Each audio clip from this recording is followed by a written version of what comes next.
നടൻ വിനായകനെ അന്തം കമ്മികളും സൈബർ കമ്മികളും തെറിയോട് തെറി. ഇത്രയും നാൾ വിനായകനെ തലയിൽ വെച്ചുകൊണ്ട് നടക്കുകയും വിനായകൻ ആരെ തെറി വിളിച്ചാലും അവരെ അതിനെയൊക്കെ തന്നെ ന്യായീകരിച്ചുകൊണ്ട് രംഗത്തെത്തുകയും ചെയ്തിരുന്നവരായിരുന്നു ഈ അന്തം കമ്മി. അതെ, വിനായകൻ അന്തം കമ്മിയാണെന്നാണ് നമ്മൾ മനസ്സിലാക്കിയിട്ടുണ്ടായിരുന്നത്. അദ്ദേഹം കുടുംബപരെ തന്നെ ഒരു കടുത്ത CPM ഒരു പാരമ്പര്യത്തിൽ നിന്ന് വരണമെന്നാണ് അദ്ദേഹം തന്നെ പലപ്പോഴും പറയാറുണ്ടായിരുന്നത്. ഏതായാലും ഇപ്പോൾ തെറിവിളിയാണ്. കാരണം മറ്റൊന്നുമല്ല, ജോൺ ബ്രിട്ടാസിനെതിരെ വിനായകൻ ഒരു ഫേസ്ബുക്ക് പോസ്റ്റ് ഇട്ടു അല്ലേ?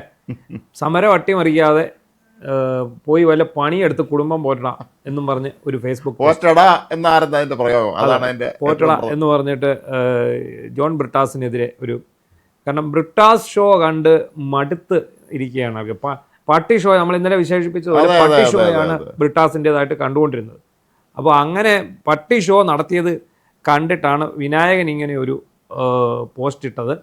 വിനായകനെ നമുക്കറിയാം, വിനായകന് ബെല്ലും ബ്രേക്കും ഇല്ലാത്ത ആളാണ്. അദ്ദേഹത്തിന് എപ്പോൾ രണ്ടെണ്ണം അടിക്കുന്നോ ആ സമയം പുള്ളിക്ക് തോന്നുന്ന പുള്ളി വിളിച്ചു പറയും.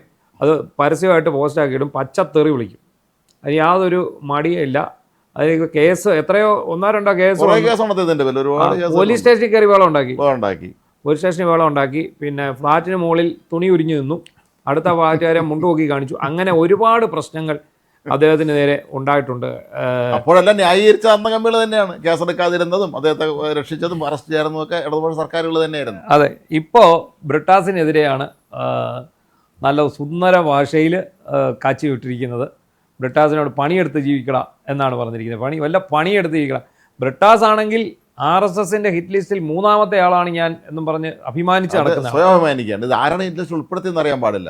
അത് RSS പോലുള്ള ഇത്രയും വലിയൊരു പ്രസ്ഥാനത്തിന് ഈ ബ്രിട്ടാസിനെ കിട്ടിയോളോ ഈ ഹിറ്റ് ലിസ്റ്റിൽ പെടുത്താനെന്നാണ് ഇപ്പോൾ സോഷ്യൽ മീഡിയയിൽ പലരും ചോദിക്കുന്നത്. ഇത് അദ്ദേഹം സ്വയം ഹിറ്റ് ലിസ്റ്റിൽ ഉൾപ്പെടുത്തിയെന്നാണ് പറയപ്പെടുന്നത്. RSSന്റെ ലിസ്റ്റ് അല്ല, സ്വന്തമായിട്ട് ലിസ്റ്റ് ഉണ്ടാക്കിയെന്നാണ്. ഞാൻ എന്നെ ഇവൽകുമാർ എന്നാണ് വിളിക്കുന്നതെന്ന് പറയുന്നത് പോലെ. 1ാം സ്ഥാനത്ത് റഹീമാന്ന് തോന്നുന്നു, 2ാം സ്ഥാനത്ത് ജയ്ക്ക, ഈ 3ാം സ്ഥാനത്താണ് ഇദ്ദേഹം. എന്നായിരിക്കും ഇത് സോഷ്യൽ മീഡിയ കണ്ടുപിടിച്ചാണ് കേട്ടോ. അദ്ദേഹം പറഞ്ഞ ഈ 3ാമൻ എന്ന് പറയുന്നത്. കാരണം ഇദ്ദേഹം അങ്ങ് അർമാദിക്കുകയായിരുന്നു ഈ CJP സമരത്തിൽ. ശ്രദ്ധിച്ചായിരുന്നു? ഇതുപോലെ വലിഞ്ഞേറിച്ചെന്ന് ആളായതാണ്. അതെ, വണ്ടിക്കകത്ത് പിടിച്ചോണ്ട് പോയ പ്രവർത്തകർക്ക് വേണ്ടി വണ്ടിക്കകത്ത് പോലീസുമായിട്ടൊരു ഏറ്റുമുട്ടൽ. കഴിഞ്ഞ ദിവസത്തെ എന്ന് പറഞ്ഞാൽ വെറും പട്ടി ഷോ അല്ലായിരുന്നു. എന്തൊക്കെയാണ് അദ്ദേഹം ചോദിക്കുന്നത്? ഓഫീസിൽ വന്ന ഉദ്യോഗസ്ഥയായിട്ട് ചോദിക്കുകയാണ്, യൂണിഫോം ഹാവ് യുവർ യൂണിഫോം എന്നൊക്കെയാണ് പറഞ്ഞത്. യൂണിഫോം എടുത്ത് തിന്നാനാണോ ഉദ്ദേശിച്ചത്? Have your uniform and come എന്നൊക്കെ പറയുന്നു.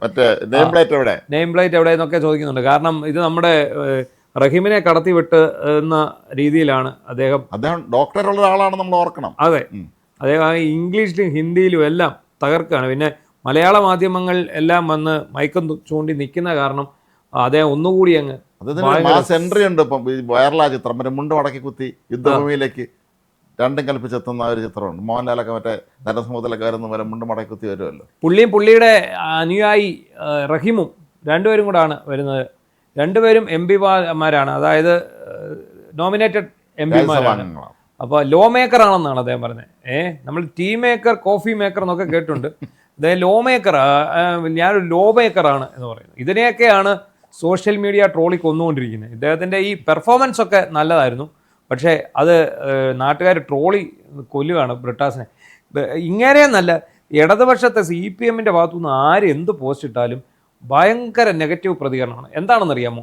ഇപ്പം ശരിക്കും ഈ CPMൻ്റെ സൈബർ കമ്മികൾ, സൈബർ സേന വളരെ നിർജീവമാണ്. അവിടെ ആളില്ല. നല്ലത് മാത്രമല്ല, അവർക്ക് പറയാനൊന്നുമില്ലല്ലോ. എന്ത് പറയാൻ? സതീശൻ വല്ലതും പറയുകയാണെങ്കിൽ 10 മിനിറ്റിനും ഉത്തരം വരും സതീശൻ്റെ ഭാഗത്തുനിന്ന്. പിന്നെ അത് വലിക്കേണ്ടി വരും. അത് തിരിച്ചു കൊള്ളുന്ന ഇവർക്കുമായിരിക്കും. അതാണ് ഏറ്റവും വലിയ പ്രശ്നം. അല്ല, ഇവർ ഈ സോഷ്യൽ മീഡിയ പ്രചാരണം പെയ്ഡ് പരിപാടിയാണ്. പെയ്ഡാണ്. സർക്കാരായിരുന്നു അതിന് കാശ് കൊടുത്തുകൊണ്ടിരുന്നത്. പിണറായി വിജയനെ പുകഴ്ത്തുക, പിണറായി വിജയൻ്റെ സർക്കാർ മഹത്തരമാണെന്നും ആ സർക്കാർ കേരളത്തിൽ ചെയ്യാത്ത ജോലികളില്ലെന്നും അവരിത്രയും ചെയ്യാത്ത ഡെവലപ്മെന്റ് ഇല്ലെന്നും ഒക്കെ വരുത്തി തീർക്കുക. ക്യാപ്റ്റൻ കപ്പലോടിക്കുന്ന ക്യാപ്റ്റൻ. അപ്പോൾ ആ രീതിയിൽ വരുത്തി തീർക്കാൻ വേണ്ടി ഈ പേയ്മെന്റ് ഉണ്ടായിരുന്നു ഇവർക്ക്. അങ്ങനെയാണ് പിന്നെ ഈ രണ്ടും കൽപ്പിച്ച് തന്തയ്ക്ക് വിളി കേൾക്കാൻ വരുന്ന ഒരുപാട് അന്തം കമ്മികളുണ്ട്. അതിപ്പോഴും ഉണ്ട്. അവർ ഇത്രയൊക്കെ ആയിട്ടും അവർ വന്ന് നിൽക്കുന്നു, ആൾക്കാരെടുത്തിട്ട് അലക്കുന്നു, ഒടുവിൽ തന്തയ്ക്ക് വിളിയാകുന്നു, തള്ളയ്ക്ക് വിളിയാകുന്നു, മൊത്തത്തിൽ അസഭ്യ വർഷമാകുന്നു. ഈ വിദേശ രാജ്യങ്ങളിൽ കുറെ മലയാളികളുണ്ടല്ലോ വിചിത്രമായ വേഷത്തിലൊക്കെ വന്നിട്ട് ക്ലോസപ്പ് ഒക്കെ വെച്ച് അവിടെ നിങ്ങളെ നാട്ടുകാരനെ കൊണ്ടെന്ന് പറഞ്ഞ ഒരാൾ വന്ന് വെറുതെ ചീത്തോളം കേട്ടോണ്ട് പോവുകയാണ്. ഇല്ല, ഇവര് വന്നിട്ട് ഇവര് വിചാരിക്കുന്ന ഇന്നിപ്പോൾ ഞങ്ങളിത് ഇവരെ ഈ സൈബർ കമ്മികൾ ഞങ്ങൾ ഇന്നിപ്പം ഞങ്ങളുടെ നഷ്ടപ്പെട്ട പ്രതിച്ഛായ വീണ്ടെടുക്കും എന്നുള്ള ലെവലിലാണ് ഈ വരുന്ന ചിലർക്കുണ്ട്. ചിലരുടെ ഫോളോവേഴ്സ് എന്ന് പറയുന്നത് എല്ലാ അന്തം കമ്പികളായതുകൊണ്ട് അതിനടിയിൽ വന്ന് ബലേഫേഷ് എന്ന് പറയും. എന്നാൽ മറ്റ് ചിലരുണ്ട്, അവരുടെ അവിടെ ഈ അന്തം കമ്മികൾ മാത്രമല്ല മറ്റ് പാർട്ടിക്കാരും വരും. അപ്പോൾ അങ്ങനെ വരുമ്പോൾ ഈ അന്തങ്ങൾ വളരെ കുറവായിരിക്കും, മറ്റ് പാർട്ടിക്കാരും സാധാരണക്കാരുമാണ് കൂടുതൽ വരുന്നത്. അവർ വന്ന് പൂക്കുറ്റി കമൻ്റ് അങ്ങോട്ട് തുടങ്ങും ഒരു സൈഡിൽ നിന്ന്. ഇന്നലെയാണെന്ന് തോന്നുന്നു പിണറായി വിജയൻ ഒരു ഫേസ്ബുക്ക് പോസ്റ്റ് ഇട്ടു, ഇതിനെക്കുറിച്ചാണെന്ന് തോന്നുന്നു, ഈ ഡൽഹിയിലെ സംഭവത്തെക്കുറിച്ചാണ്. ഏതാണെങ്കിലും അതിനടിയും മുഴുവൻ ചീത്തയാണ്. കസ്റ്റഡി മർദ്ദനത്തെക്കുറിച്ചോ മറ്റോ പിന്നെ പുള്ളിയുടെ കാലത്ത് ഒരു കസ്റ്റഡി മർദ്ദനമൊന്നുമില്ലായിരുന്നു. മൊത്തം ആൾക്കാർ വന്നിട്ട് ഇതിനടിയിൽ ഭയങ്കരമായിട്ട് ഇയാളെ ചീത്ത പറയും. കസ്റ്റഡിക്ക് പുറത്താണല്ലോ തലയടിച്ച് പൊട്ടിക്കരുത്, കസ്റ്റഡിയിലല്ലല്ലോ. കസ്റ്റഡിക്ക് പുറത്താണല്ലോ തലയടിച്ച് പൊട്ടിച്ചോണ്ടിരുന്നത്. അല്ല, അന്ന് കസ്റ്റഡി വെച്ചാണല്ലോ അടിച്ചത്. അതെ, കസ്റ്റഡിയിലും തല്ലി, പോലീസ് പിടിച്ച് നിർത്തിയിട്ടാണല്ലോ തല്ലിയത്. അതെ, അങ്ങനെയാണ് അന്ന് സംഭവിച്ചത്. എന്താണെങ്കിലും അന്തംകമ്മിയായ വിനായകന് പോലും ഇപ്പൊ എമ്മാരും മടുത്തു എന്നുള്ളതാണ് ഏറ്റവും രസകരമായ കാര്യം. അതായത് വിനായകൻ ബാലൻസ് ചെയ്യാൻ വേണ്ടി ചെയ്യുന്നതാണെന്നാണ് ഇവർ പറയുന്നത്. അതായത് നേരത്തെ അയാള് കോൺഗ്രസ്സുകാരെയും ഉമ്മൻചാണ്ടി ചത്തുപോയെന്നോ അങ്ങനെയൊക്കെ പറഞ്ഞു, അങ്ങനെ ഒരു പോസ്റ്റ് ഇട്ടായിരുന്നു. അതുപോലെ ഓരോ വിഷയത്തിലും പുള്ളി ഇങ്ങനെയുള്ള കാര്യങ്ങൾ ഇടാറുണ്ട്. എന്നുവെച്ചാൽ അവരെ ചീത്ത പറഞ്ഞുകൊണ്ട് ഇടാറുണ്ട്. ആരോ സ്ത്രീകൾക്കെതിരെ ഇട്ടതിൻ്റെ പേരിൽ അതിൻ്റെ പേരിൽ കേസുണ്ട്. അങ്ങനെ ഒത്തിരി വിഷയങ്ങൾ വിനായകനെതിരെ ഉണ്ട്. അപ്പം വിനായകൻ ഇങ്ങനെ കിളി പോയി നിൽക്കുന്ന സമയത്തായിരിക്കും ഇങ്ങനത്തെ ഷോ ഒക്കെ കാണിക്കുക. അപ്പോൾ പുള്ളി നേരെ ആടി കയറി ഫേസ്ബുക്കിൽ അങ്ങ് ഇടുക ചെയ്യുന്നത്. ഇട്ടിട്ട് കേസ് വന്നാൽ അതിനും തെറിയുണ്ട് പിന്നെ രണ്ടാമത്. അങ്ങനെയും ഉള്ള പരിപാടികൾ കൃത്യമായിട്ട് നടക്കുന്നുണ്ട്. അപ്പോൾ വിനായകൻ ഇടത്ത് ബുദ്ധിജീവി എന്നുള്ള നിലയിൽ അദ്ദേഹത്തെ എല്ലാവരും പൊതിഞ്ഞു പിടിച്ചിരുന്നു. അതായത് പണ്ട് അൻവറിന് പറ്റിയ പോലെ തന്നെ. അൻവറിൻ്റെ കഥ അറിയത്തില്ല. അൻവർ ഷാജൻ സ്കറിയക്കെതിരെ അൻവർ നീങ്ങുന്ന സമയത്ത് അൻവറിൻ്റെ കൂടെ കടന്നൽ രാജ എന്നും പറഞ്ഞ ഒരു 1000 പേര് വരും. ഒരു പുള്ളി ഒരു പോസ്റ്റ് കൊണ്ടിട്ടാ അപ്പോഴതിനെന്തോ റീച്ചായിരുന്നെന്നറിയോ. ഇന്നിപ്പോൾ അങ്ങനെ ഒരു പ്രൊഫൈൽ ഉണ്ടോ എന്ന് പോലും അറിയില്ല. മാത്രമല്ല അൻവർ അതുപോലെ പോസ്റ്റ് ഇട്ടാൽ ഇവരെയൊന്നും ചീത്ത വിളിക്കും. ഈ അന്തം കമ്മികൾ കുതിരത്തരവിളിയാണ്. ഇപ്പൊ ഒരു കാലത്ത് തങ്ങളുടെ നേതാവായിരുന്നു ഇയാളെന്നുള്ള കാര്യം പോലും അവർ ഓർക്കുന്നില്ല. കുതിരത്തരവിളിയാണ്. അന്ന് അൻവറിന്റെ തോളെ കൈയിട്ട് നിന്ന് പിന്നെ മുഷ്ടി ഉരുട്ടി മുദ്രാവാക്യം വിളിച്ചുകൊണ്ടിരുന്ന ആൾക്കാരല്ല ഇപ്പൊ ഇറങ്ങി വന്നിട്ട് അൻവറിനെ അത് പൂക്കുറ്റി തെറിയാണ്. കൈ കിട്ടിയവരാണ് കൈകാര്യം ചെയ്യുകയും ചെയ്യും. അതെ, ആ അവസ്ഥയിലെത്തി. കാരണം അൻവർ ഇവരുടെ തോലേക്ക് ഒരു കാരണക്കാരനായല്ലോ. അൻവറിന്റെ പരാക്രമങ്ങളും ഈ പിണറായിക്ക് വലിയ തോതിൽ തിരിച്ചടിയായല്ലോ. അൻവറാണല്ലോ ഈ നാശം ഒപ്പിച്ചേ. അജിത് കുമാറിന്റെ പണി വരെ തെറിപ്പിച്ചത് അൻവറാണ്. കാരണം അൻവറിന്റെ കൂടെ കൂട്ടുകൂടാൻ പോയാണ് അജിത് കുമാറിന് പറ്റിയ മിസ്റ്റേക്ക്. അൻവർ പറയുന്നത് കേട്ടോണ്ട് ഇയാൾ മൂവ്മെന്റ്സ് നടത്തി. അവിടെയാണ് പണി പാളിയത് എന്ന് പറഞ്ഞതുപോലെയാണ് ഇപ്പൊ ഈ പറയുന്ന വിനായകൻ ഇപ്പം കമ്മിയാണോ കൊങ്ങിയാണോ അല്ലെങ്കിൽ BJP ആണോ അറിയില്ല എന്നൊന്നും അദ്ദേഹത്തിന് നോട്ടമൊന്നുമില്ല. ആരാണേലും അദ്ദേഹം ചീത്ത വിളിക്കും.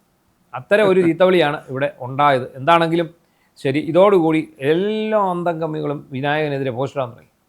നീ ആരടാ ബ്രിട്ടാസിനെ ഉപദേശിക്കാൻ, എടാ പോടാന്ന് വിളിക്കാൻ നീ ആരടാ എന്നൊക്കെ പറഞ്ഞ് കുറേ. ഇനി മിക്കവാറും അടുത്ത ലക്ഷം കിണറുകോലും ആയിരിക്കും മിക്കവാറും ഇവരെ കൊണ്ട് ചെയ്യിക്കുന്നത്. കിണറുകോലും ഇപ്പോഴും ഉണ്ട് കേട്ടോ അവിടെ. കിണറുകോല് വിട്ടു പോയിട്ടില്ല. ഇപ്പോൾ ഞാൻ കഴിഞ്ഞ ദിവസമാണ് അറിഞ്ഞത് കിണറുകോല് തന്നെയാണ് ഇപ്പോഴും അവിടുത്തെ ഈ ഇത്തരം കാര്യങ്ങൾ സോഷ്യൽ മീഡിയ ഹാൻഡിൽ ചെയ്യുന്ന ആൾ കിണറുകോല് തന്നെയാണ്. കിണറുകോലുവിൻ്റെ വിശദീകരണങ്ങൾ വരുന്നുണ്ടെന്ന് തോന്നുന്നു. വരുന്നുണ്ട്. എല്ലാം പാളിപ്പോകുന്നു. എന്താണെങ്കിലും വിനായകനെ ഇടതുപക്ഷക്കാരനാക്കി ചിത്രീകരിച്ച് വിനായകൻ ഇടതുപക്ഷത്തിൻ്റെ മണിമുത്താണെന്ന് പറഞ്ഞുകൊണ്ടിരുന്ന സഖാക്കൾ ഇപ്പോൾ വിനായകനെ കൊണ്ട് പൊറുതി മുട്ടിയിരിക്കുന്നു. ജോൺ ബ്രിട്ടാസിനെ അതിരൂക്ഷമായ ഭാഷയിലാണ് ആക്രമിച്ചത്. തെറി പറയാഞ്ഞത് ഭാഗ്യം എന്നാണ് നമ്മൾ വിചാരിച്ചിരിക്കുന്നത്. എന്താണെങ്കിലും വിനായകൻ പറഞ്ഞതിനകത്ത് യാഥാർത്ഥ്യമുണ്ട്. ഒന്നാമത്തെ കാര്യം, പോലീസ് ഒരാൾ യൂണിഫോം ഇല്ലാതെ വന്ന്, ബാക്കി എല്ലാവർക്കും യൂണിഫോം ഉണ്ട്. അല്ലേ, നമ്മുടെ ഓഫീസർ റേഡിയോ വന്ന. അതെ, അപ്പോൾ നമുക്കറിയാം മിക്കയിടത്തും ഇപ്പം അച്ഛനും അമ്മയ്ക്കും ഒപ്പം ഇരുന്ന ഷാജൻ സ്കറിയയെ പിടിച്ചോണ്ട് പോയത് ഷർട്ടിടാൻ പോലും അനുവദിക്കാതെ മഫ്തിയിൽ വന്ന ആൾക്കാരാണ്. മഫ്തി പോലീസിനെ അറസ്റ്റ് രേഖപ്പെടുത്താൻ പറ്റില്ലെന്നും മഫ്തി പോലീസിന് ചെയ്യാൻ പറ്റില്ലെന്നും അങ്ങനെ നിയമമൊന്നും ഇന്ത്യ. ഞാൻ തിരക്കി നോക്കി, ഒരു പോലീസ് ഓഫീസറിൽ തിരക്കി പറഞ്ഞു ഒന്നുമില്ല, യൂണിഫോം ഒന്നും വേണ്ട, അവർ നമ്മളെ പിടിക്കാൻ വരുന്ന ആളുകൾ നിങ്ങൾ ID കാർഡ് കാണിക്കാൻ പറഞ്ഞാൽ കാണിക്കണം.